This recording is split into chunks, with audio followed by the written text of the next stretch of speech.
এইখানে ওই দাদা তারারে প্রায় মারার মতো অবস্থা, তারা আঙ্গুল দেখায় দেখায় কথা। আমি 1 কিলোমিটার দূরে এইভাবে আমি দাঁড়াই রয়েছি।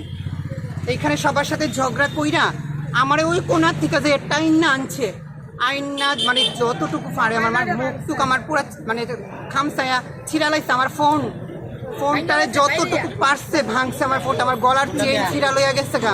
আমার মোবাইলটা কই? এখানে সবাই আসলো সামনে 100 জন লোকের কাছে, আমার ফোনটাও একদম গুঁড়া করে লাগছে। 2017 থেকে আমি ভারতীয় জনতা পার্টির সাথে জড়িত।